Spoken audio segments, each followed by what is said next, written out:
Ja, nu kör vi.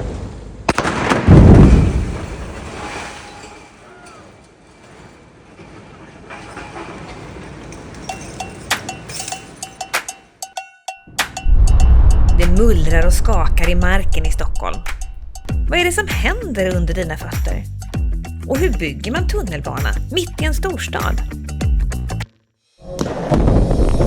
I den här serien får du följa med på en lång resa mot kortare restider och nya resvägar genom Stockholm.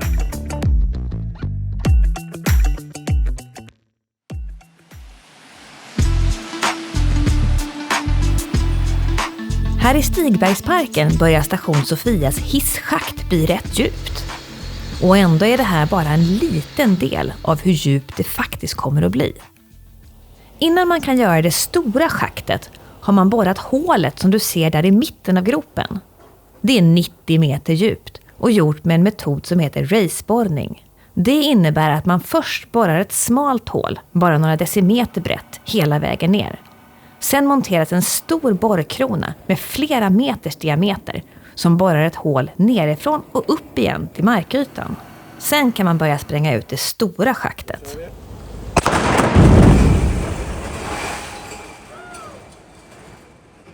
Första veckan i september så blev vi klar med att rymma upp raceborrhålet. Särdes är byggledare här och just nu sitter han och undersöker bergkvaliteten med hjälp av en film från hålet. Det man ser på berget då, det är ju själva strukturen. Om det är sprickigt berg, om det är homogent berg, så att man kan dimensionera förstärkning, tätningsarbeten, om det behövs tweakas på något sätt. Det vi spränger oss för nu är ju självaste hisschaktet som är på 400 kvadrat, det vill säga 20 gånger 20 meter. Nu lämnar vi Särdes och gropen en stund. Här i Hökarängen arbetar man med den nya tunneln mellan Grön linje och tunnelbanedepån i Högdalen. Nu står vi här på spåret, vilket kan verka lite konstigt, men det är avstängt under en 8 veckors period för att vi ska kunna utföra spontarbeten inför framtida bergschakt då för den här tunneln. Ibland måste vi stänga av dagens tunnelbana för att kunna bygga allt det nya. Varför vi behöver göra det just här, det tror jag du förstår när du hör om allt som ska göras precis vid spåren. En spont är borrade stålrör som man borrar ner i berg så att de sitter fast, och mellan dem så svetsar man fast plåtar. Och uppgiften då för sponten är att hålla kvar massorna på den ena sidan av sponten samtidigt som man schaktar på den andra då. Det sitter ju som en slaghammare i botten här inuti röret på själva borren. Och med ungefär 20-25 bar drivs ju den här lufthammaren och slår ju på själva ringborrkronan här nere. Medan den slår ner röret så vänder ju luften samtidigt och så blåser upp materialet ur röret.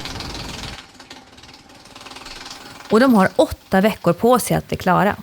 Sen kan man lägga tillbaka rälsen så att tunnelbanan kan rulla igen. Det är efterlängtat, så det gäller att arbetet flyter på. Så det som kommer hända nu när vi är klara med våra arbeten, då kommer det vara så att borta vid Hökarängens station så kommer spåren dela på sig. Där spår nummer 3 då, mittspåret, det kommer åka ner i vårat betongtråg och betongtunnel härifrån bort mot Högdalen och Högdalsdepån. På andra sidan stan i Solna är projektledare Hanna på väg ner i tunnlarna vid den kommande stationen Arenastaden. Jag skulle faktiskt vilja se hur långt vi har kommit i tvärtunneln nu när vi är på väg in i stationsutrymmet. Absolut. Är det någon salva på gång idag där eller? Nej, det kommer bli i servicetunneln idag. I servicetunneln idag? Ja. Tillsammans med entreprenörens byggledare Johan ska hon titta på arbetet. Station Arenastaden har 2 uppgångar. En mot Dalvägen som är mot själva Arenastadsområdet med Mall of Scandinavia och Friends Arena. Och en upp mot Hagalund där man också kan stiga om till tvärbana och pendeltåg. Station Arenastaden måste ju kunna hantera väldigt stora mängder människor efter evenemang på Friends Arena eller till exempel Black Friday på Mall of Scandinavia. I den här tunneln kommer det aldrig gå några tåg. Det är nämligen en servicetunnel och den är till för allt annat nödvändigt. Här bakom oss så har vi en av breddningarna i servicetunneln. Här kommer vi sedan bygga teknikbyggnader och vi försöker lägga så mycket som möjligt av installationerna just i servicetunneln, för då kan vi gå in och underhålla och serva om någonting går sönder utan att behöva stoppa tunnelbanetrafiken i framtiden.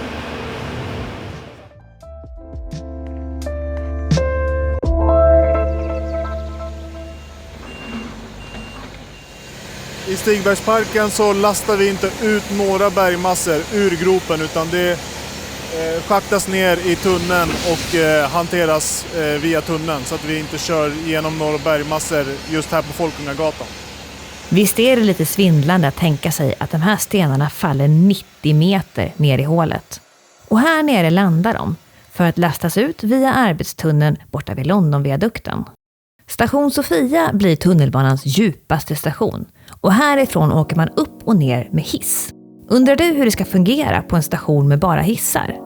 Det får vi många frågor om, så vi har tagit fram 3 filmer bara om hissar.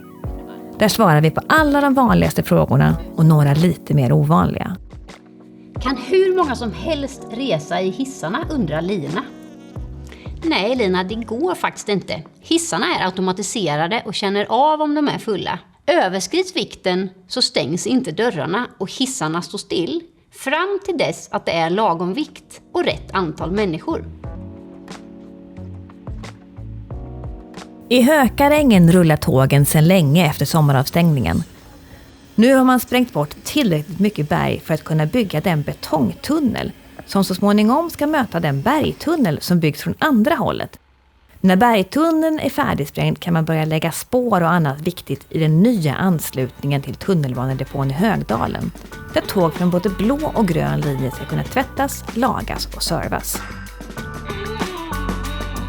Hanna och Johan fortsätter djupare ner i tunnlarna.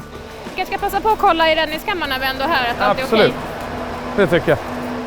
Under produktionsskedet, om det börjar brinna, så är det viktigt att man kan sätta sig i säkerhet. Och det är inte alltid det går att utrymma tunneln, för det kanske är så att branden är mellan där du själv är och utgången.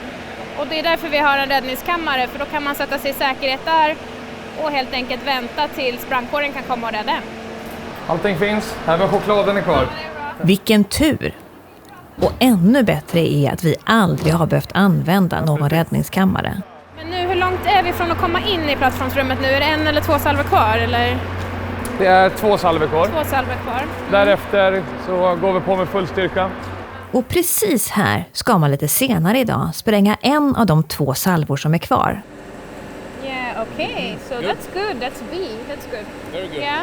Ja, men det var bra att fånga Vittorio faktiskt och höra lite vad det var för bergklass och hur det ser ut här. Så det känns jättebra att det bara är bergklass B faktiskt. Absolut, absolut. Sen att han också tar med sig förstärkningen innan, eftersom det är ett så känsligt område. Ja, men det känns jättebra. Nu har de kommit till den södraste änden av tunneln. Nu har vi inte jättelångt kvar innan vi har ett genomslag. Nej, vad är det kvar? 100 meter någonting? 135 meter. Och ett genomslag, det är när 2 tunnlar möts så att det blir hål hela vägen. Snart kommer tunneln från Arenastaden att möta tunneln från nästa nya station, Södra Hagalund. Ja, precis. Här blir det salva ikväll. Sen är det bara 130 meter kvar. Ja, men det är verkligen nedräkning nu. Verkligen. Härligt. Snart så.